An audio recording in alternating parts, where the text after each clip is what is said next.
Sir Janasena party ఆవిర్భావ దినోత్సవ సందర్భంగా నాగబాబు గారు చేసిన స్పీచ్ ఆయన కామెంట్స్ చూస్తూ ఉంటే ఇప్పుడు టీడీపీ శ్రేణులు అయితే ఫైర్ అవుతున్నారు సార్.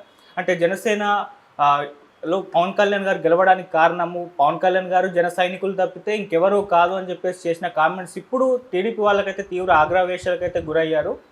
వర్మ మన కర్మ అంటూ కూడా పోస్టులు పెడుతున్నారు చాలామంది. మరి ఆయన కామెంట్స్ని ఏ విధంగా చూడొచ్చు? ఇదే మన జనసేన టీడీపీ మధ్య చీలికలు తెచ్చే ఛాన్స్ ఏమన్నా ఉన్నాయా సార్?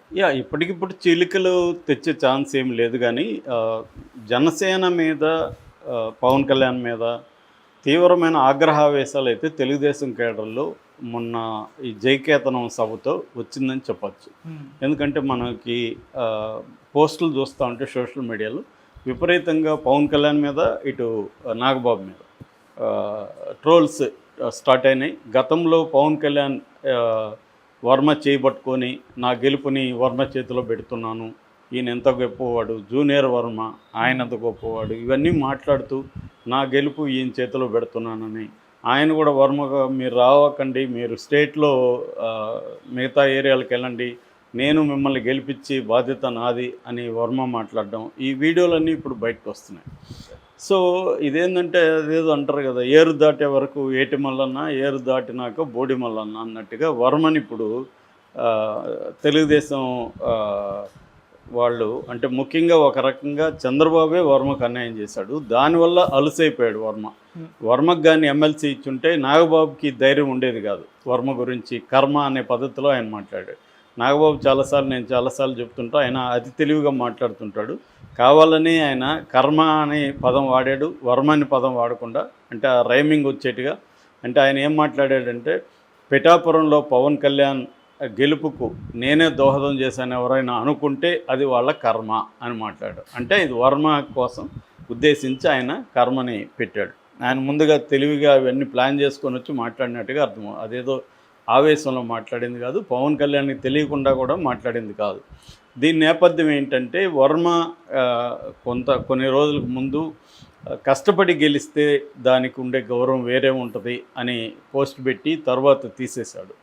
దీనికి కారణం ఏంటంటే, వర్మ అక్కడ నిలబడి పవన్ కళ్యాణ్ గెలిపించినా కూడా వర్మకి ఏ రకంగా కూడా అక్కడ జనసేన నాయకులు ఇంపార్టెన్స్ ఇవ్వట్లేదు అనేది వర్మలో ఉండే బాధ. రెండవది, ఫస్ట్ ఎమ్మెల్సీ ఆయనకే ఇస్తానని చంద్రబాబు హామీ ఇచ్చాడు, దాన్ని చంద్రబాబు నెరవేర్చుకోలేకపోయాడు. అది ఇప్పటి వరకు చంద్రబాబు ఆ పని చేయకపోగా నాగబాబుకి ఎమ్మెల్సీ ఇచ్చారు. దాంతో వర్మకు అర్థమైపోయింది ఇంకా కాదని. దాంతో నాగబాబుకి అండి పవన్ కళ్యాణ్ ఏంటంటే, వీళ్ళిద్దరే కలిసి వర్మకి, అంటే ముఖ్యంగా పవన్ కళ్యాణ్ చంద్రబాబు దగ్గర ఇన్ఫ్లుయెన్స్ చేసి వర్మకి ఎమ్మెల్సీ రాకుండా చూసుకున్నాడు. అంటే వర్మని వీక్ చేసేయాలి కంప్లీట్గా అనేది Pawan Kalyan strategy. Pawan Kalyan point of view నుంచి చూసినప్పుడు అది కరెక్టే. ఒక పొలిటికల్ పార్టీగా పవన్ కళ్యాణ్ తనకి ఒక స్టాండర్డ్ నియోజకవర్గం ఉండాలి అని పవన్ కళ్యాణ్ భావించడంలో తప్పు లేదు. ఎందుకంటే చంద్రబాబు కుప్పం ఉంది, జగన్కి పులివెందులు ఉంది, లోకేష్కి మంగళగిరి ఉంది, బాలకృష్ణకి హిందూపురం ఉంది. ఇలాగా పవన్ కళ్యాణ్ కూడా తనకు ఒక పర్మనెంట్ నియోజకవర్గం ఉండాలి అనుకున్నప్పుడు అక్కడ ఇంకెవరు కూడా బలం ఉన్న నాయకులు ఉండకూడదు తనకు అపోజిషన్గా ఉన్నవాళ్ళు. సో అందుకని పవన్ ఏం చేస్తున్నాడంటే, వర్మని వీక్ చేయాలనేది పవన్కున్న లాంగ్ టర్మ్ స్ట్రాటజీ. ఇప్పుడు కానీ ఎమ్మెల్సీ ఇస్తే వర్మ బలపడతాడు, ఏదైనా మంచి పోస్ట్ ఇస్తే వర్మ బలపడతాడు. ఎందుకంటే వర్మ చరిత్ర చూస్తే మనం, ఆయన పూర్తి పేరు శ్రీ వత్సవాయి సత్యనారాయణ వర్మ, SVSN వర్మ.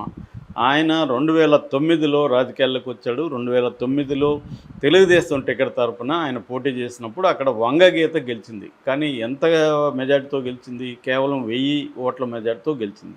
అంటే వర్మకి అప్పటికే 2009కే అక్కడ స్ట్రాంగ్ ఉంది. 2014లో తెలుగుదేశం టికెట్ అయినప్పుడు వర్మ ఇండిపెండెంట్గా పోటీ చేశాడు. ఇండిపెండెంట్గా పోటీ చేసి పెండం దొరబాబు మీద గెలిచాడు. ఎంత మెజార్టీతో గెలిచాడు? 47,000 ఓట్ల మెజార్టీతో గెలిచాడు. అంటే 57.9% మెజార్టీతో ఆయన గెలిచాడు. అంటే గెలిచినప్పుడేమో చాలా పెద్ద మెజార్టీతో గెలుస్తున్నాడు వర్మ, ఓడిపోయినప్పుడు చాలా మైనర్గా ఓడిపోతున్నాడు.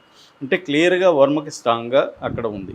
దాని తర్వాత మళ్ళీ తెలుగుదేశంలో చేర్చుకున్నారు వీళ్ళు, గెలిచిన రెబల్గా ఆయన చేసినాక. తర్వాత 2019లో పెండెం దొరబాబు చేతిలో వర్మ ఓడిపోయాడు. అప్పుడు కూడా ఆయనకి 36.6% ఓట్లు వచ్చాయి. వర్మకి కేవలం 14,000 మెజార్టీతో మాత్రమే పెన్నెం దొరబాబు గెలిచాడు. అంటే జగన్ వేవ్ ఉన్న సమయంలో కూడా 36% ఓట్లు తెచ్చుకోగలిగాడు వర్మ. ఆ తర్వాత కూడా 2020-21 కరోనా టైంలో కూడా వర్మ ప్రజలతోనే ఉన్నాడు.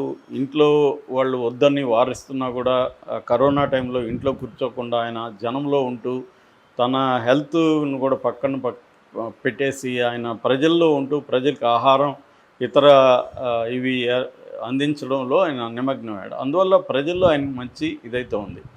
సో మళ్ళీ 2024 వచ్చేసరికి చంద్రబాబు ఆ సీట్ని ఇవ్వాల్సి వచ్చింది. చంద్రబాబు పాయింట్ ఆఫ్ వ్యూలో నుంచి ఏంటంటే పవన్ కళ్యాణ్ తనకి చాలా ఇంపార్టెంట్. చంద్రబాబుకి పవన్ కళ్యాణ్ లేకుండా తను గెలవలేడని చంద్రబాబు నమ్ముతున్నాడు. అది వాస్తవం కూడా, గ్రౌండ్ రియాలిటీ అప్పుడు అలాగే ఉన్నింది. సో ఆ కాంటెక్స్ట్లో పవన్ కోరుకున్న సీటు చంద్రబాబుకి ఇవ్వక తప్పలేదు. అందుకని ఇప్పుడు అక్కడ వర్మ కోఆపరేట్ చేయకపోతే పవన్ ఓడిపోయే అవకాశం ఉంది. పవన్ ఓడిపోతే మళ్ళీ అదొక ఇబ్బంది, మనమే ఓడించామని కూడా అంటారు. అందుకని వర్మని పవన్ కళ్యాణ్ చంద్రబాబు పిలిచి బొజ్జగించి నీకు ఇవ్వలేకపోతున్నాను, అయితే నువ్వు కోఆపరేట్ చేస్తే నేను నీకు ఫస్ట్ ఎమ్మెల్సీ నీకే ఇస్తానని. వర్మకు కూడా అర్థమైంది, మనకి తెలుగుదేశానికి చాలా ఇంపార్టెంట్ పవన్ కళ్యాణ్తో పొత్తు. అలాంటి పవన్ కళ్యాణ్ కోరుకున్నప్పుడు మనం త్యాగం చేయక తప్పదని వర్మ కూడా డిసైడ్ అయ్యాడు. అప్పుడే వర్మకు సంబంధించిన మనుషులు చాలామంది వాళ్ళు వ్యతిరేకిస్తూ ఉంటే కూడా వర్మ వాళ్ళందరిని బుజ్జగించి ఇవన్నీ కాంటెక్స్ట్ చెప్పి చేశాడు. అట్లాగే మీరు ఇక్కడ తిరగాల్సిన అవసరం లేదు, మీరు రాష్ట్రంలో అనేక చోట్ల పర్యటించాల్సిన అవసరం ఉంది, కూటమి తరపున మీరు ఇక్కడికి రాకండి, నేను దగ్గరుండి చేస్తానని వర్మ వాళ్ళ అబ్బాయి అందరూ కలిసి గట్టిగా నిలబడి చేశారు. అప్పుడు కూడా తెలుగుదేశానికి అక్కడున్న జనసేన నాయకుల మధ్య అనేక వైరుధ్యాలు వచ్చాయి. గెలిచిన తర్వాత కూడా వర్మ ఒకరోజు నిరాహార దీక్ష తెచ్చాడు, తన కారు మీద దాడి జరిగింది అని చెప్పి ఇవన్నీ భరిస్తూ వస్తున్నాడు వర్మ. ఇప్పుడేమైందంటే వర్మను వీక్ చేయాలనే ఒక ప్లాను జనసేనలో ఉంది, పవన్ కళ్యాణ్కి ఉంది. అది Pawan Kalyan point of view చూసినప్పుడు ఇందాక చెప్పినట్టుగా అది కరెక్ట్ కూడా. కానీ వర్మ పాయింట్ ఆఫ్ వ్యూ చూసినప్పుడు తను మోసపోయాను, తనకు వెన్నుపోటుకు గురైన అన్న దీంట్లో ఉన్నాడు.